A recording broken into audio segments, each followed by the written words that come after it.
What if the most dangerous invasion into your life isn't from outside, but from within, in the form of people you invite into your sacred space? We spend so much time and energy locking our physical doors, installing alarms, and protecting our possessions. But what about our sovereignty? What about the sacred internal home of our mind, our spirit, and our emotional well-being?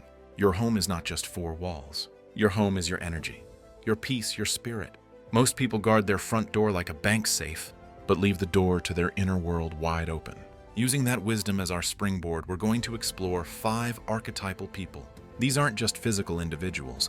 They are patterns of energy, patterns we unconsciously invite into our emotional and spiritual homes. They are the guests who overstay their welcome, rearrange our furniture, and eat all our food, leaving us drained and confused. Let's journey inwards and identify the figures that stealthily steal our space. The philosopher Alan Watts often taught that we are not a separate ego trapped in a body. We are a continuous part of our environment.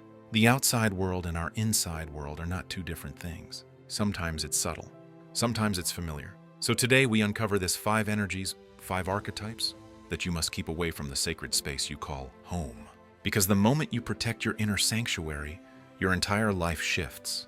When I say home, I'm talking about the deepest part of you, the space where your peace lives, your intuition whispers, your ancestors speak, your purpose breathes. Watts reminded us that the biggest threats to our peace are Nebo outside threats. They re-energetic patterns we allow in.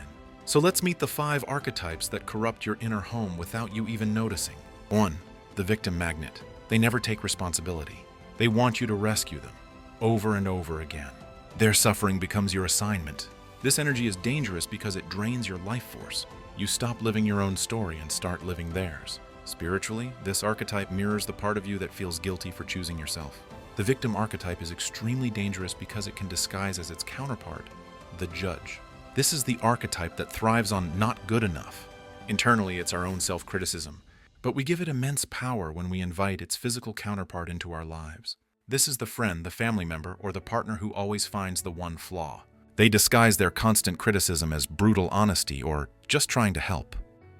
But their energy is one of conditional acceptance. They work both ways, reflecting upon themselves or projecting on you. Why they're dangerous? When you give the judge, the victim, a key to your home, you stop trusting your own intuition. Their voice becomes louder than your own. You start building your life to seek approval, not to align with your own truth. Your sacred space becomes a courtroom where you are always on trial, either feeling accused or accusing.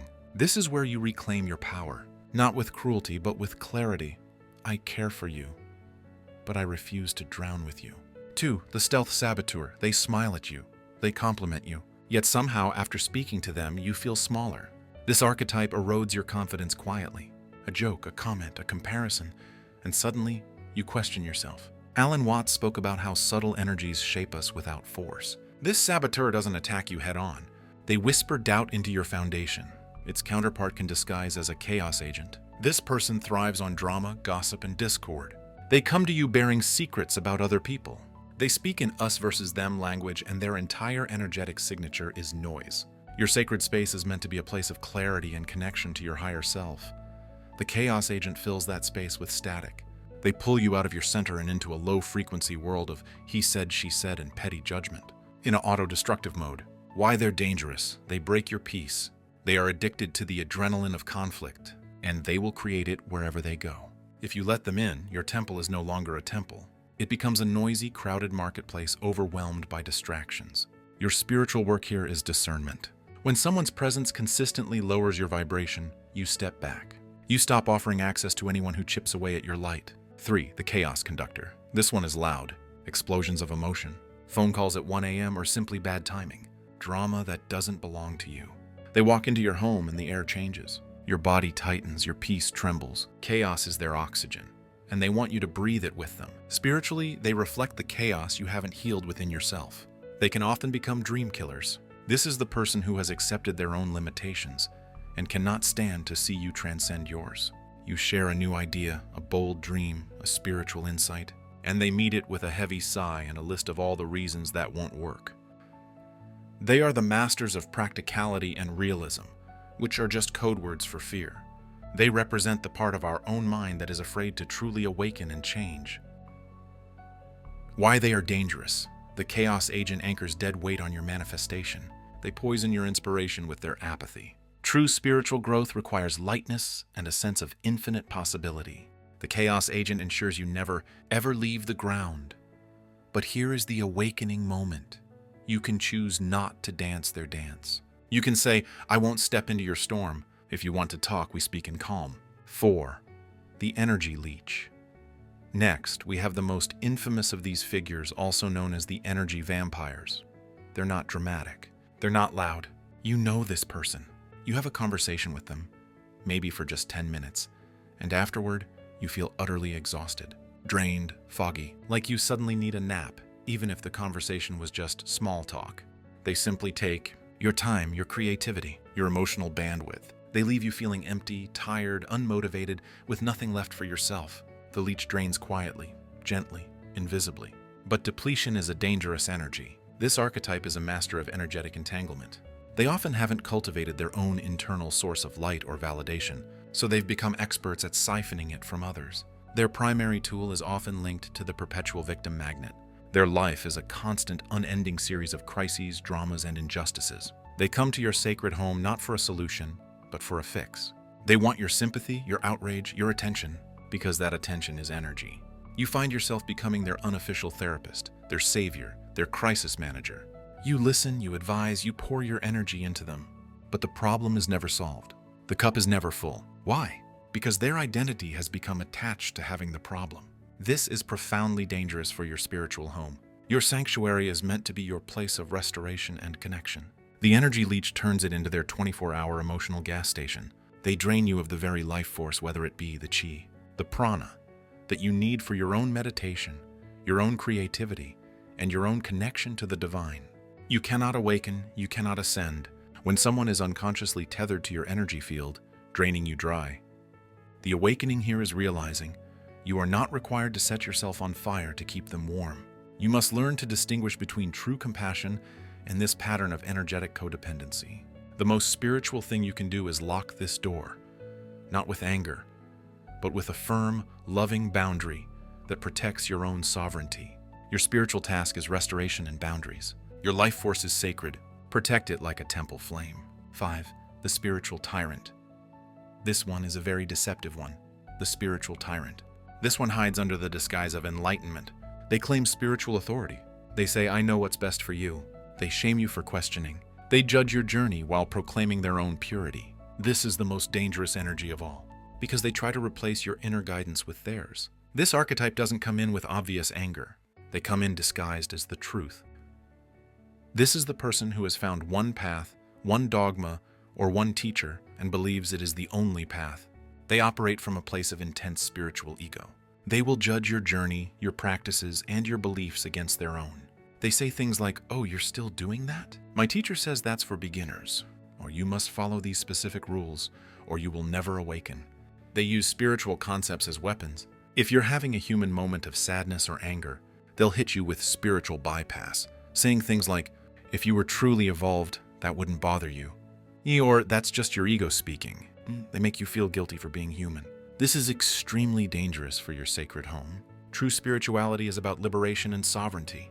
It's about finding the divine within you and trusting your own intuition. The spiritual tyrant tries to hijack your journey. They want to become your new authority. They replace your inner compass with their external rulebook. They don't want you to find your own power. They want you to plug into their system. Your inner home is your temple, and you are your own high priest or priestess. The tyrant tries to demote you to a mere follower in your own sanctuary. They put your awakening in a new, spiritual cage, which is just as much a prison as any other. True spiritual teachers empower. False ones dominate. Your home belongs to your soul. You kneel to no one. Your awakening is yours. So now you've met them, the victim magnet, the stealth saboteur, the chaos conductor, the energy leech, the spiritual tyrant. But the truth is this. These people also live inside of us as patterns. When you clean your inner home, the outer world rearranges itself. Your peace becomes non-negotiable. Your boundaries become sacred. Your spirit becomes sovereign.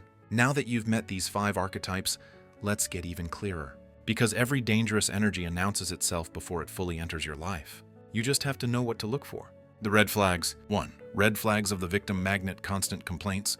Never solutions, you always leave feeling responsible for their emotions. They drain your energy. But call it support. Avoidance practice. Create a boundary.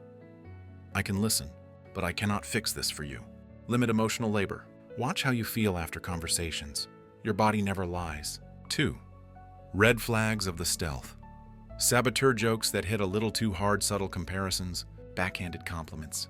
You shrink a little when you re-around them. Avoidance. Practice. Do a self-check after interactions. Do I feel uplifted or diminished? Don't explain your goals to people who consistently doubt them. Recognize that silence is power. You owe them nothing. 3. Red flags of the chaos conductor. Every conversation feels urgent, dramatic, or heavy. They bring turbulence that isn't yours when they enter. Your nervous system activates avoidance practice. Ground yourself. Slow breath, calm tone. Avoid matching their emotional frequency. If they escalate, disengage. We continue this only in peace. This breaks the cycle instantly. 4. Red flags of the energy. Leech, they take more than they give. You feel exhausted after helping. Then they treat your time as limitless avoidance. Practice. Protect your schedule like a sacred ritual. Introduce natural distance, slow replies, less access. Fill your cup first. Morning rituals, grounding, silence. A full energy field doesn't attract leeches. 5. Red flags of the spiritual tyrant. They act superior, enlightened, or chosen. They dismiss your intuition. They judge your spiritual path or growth avoidance practice. Trust your inner voice. No teacher replaces your soul. Step away from anyone who uses spirituality to shame or control. Remember, true wisdom never demands submission. Your spirit bows only to your creator and your destiny. Here's a practical guide on how to keep these patterns out of your life entirely. Awareness is protection, but action is transformation. Here is your spiritual blueprint to keep these archetypes out of your home and out of your life. Then 1. Set your frequency. First thing in the morning. Your energy in the first hour decides what energies you attract for the rest of the day. Create a ritual. Breath, meditation, prayer, gratitude. A moment of silence. A centered person becomes naturally selective. 2. Trust your body over their words. Your spirit speaks through your nervous system. If someone feels off, they are off. Respect your intuition more than you respect their feelings. 3. Don't explain your boundaries. A boundary is not a negotiation. It is a declaration. Say it once. Follow it twice. Peace is your right, not a privilege. 4. Practice the pause before you let someone deeper into your life. Pause and observe. How do they handle stress? How do they respond to your success? Do they give as much as they take? Time reveals truth. 5. Live in alignment, not obligation. When you live from obligation, you attract takers. When you live from alignment, you attract equals. Your vibration teaches the world how to treat you. 6. Clean your inner home weekly. Spiritually cleanse your space and your energy. Prayer or meditation. Incense. Journaling. Saying no without guilt.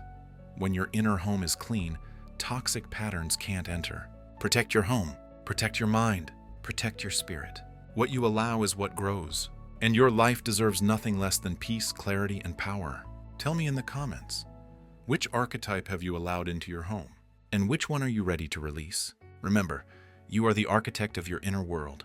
You decide who enters. You decide what stays. And the moment you protect your sanctuary, your soul can finally breathe. You're part of this collective awakening. I'll see you in the next one. Universal Consciousness signing out.